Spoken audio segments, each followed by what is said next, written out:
బాల నేరాల విషయంలో ట్రంప్‌కి విపరీతంగా బీపీ పెరిగిపోయింది. జెఫ్రీ ఎప్‌స్టీన్ సెక్స్ కుంభకోణం ఉంది కదా!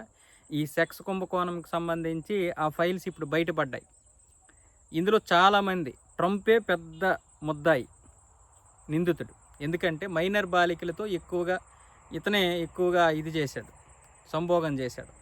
ఆ సంబంధించి అన్నీ కూడా బయటపడుతున్నాయి ఇప్పుడు. జెఫ్రీ ఎప్‌స్టీన్ కూడా జైల్లోనే చనిపోయాడు అనుమానాస్పదంగా. అతను బ్రతికుంటే మొత్తం అన్నీ బయటపడతాయనే ఉద్దేశంతో చంపేశారు.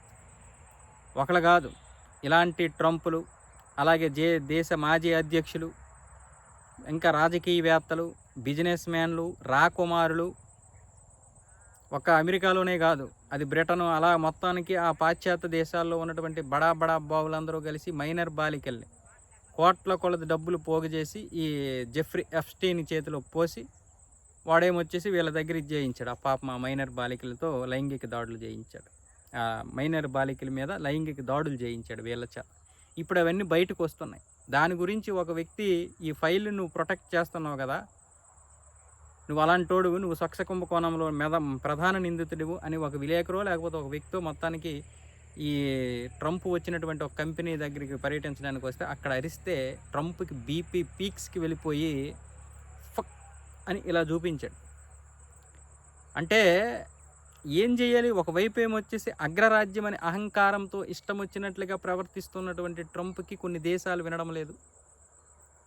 మనలాంటి దేశం కావచ్చు, మరి కొన్ని దేశాలు కావచ్చు, ఎక్కడికక్కడ వ్యతిరేకం మొదలైంది.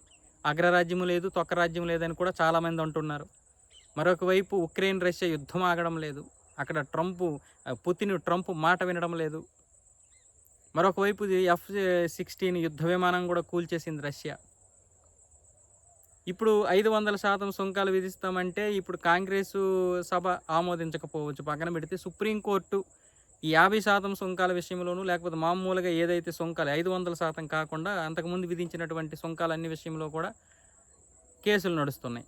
సుప్రీంకోర్టు ఇప్పుడు ట్రంప్కి వ్యతిరేకంగా చెప్పేటటువంటి పరిస్థితులు ఉన్నాయి. దీని మీద ఇవన్నీ ఒక్కసారిగా బీపీ పెరిగిపోయింది.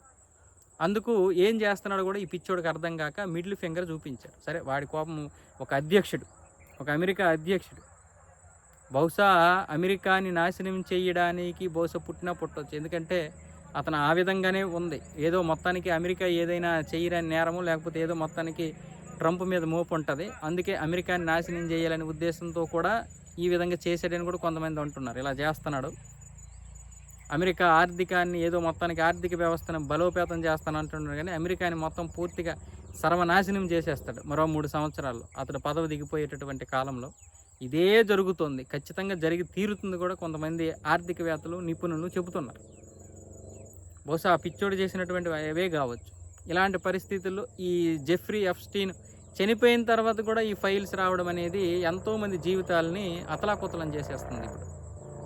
సో ఇలాంటి పరిస్థితుల్లో ఇప్పుడు ట్రంప్కి ఏమొచ్చేసి ఈ విధంగా చాలామంది డైరెక్ట్గానే ఇలా ప్రశ్నిస్తున్నారు.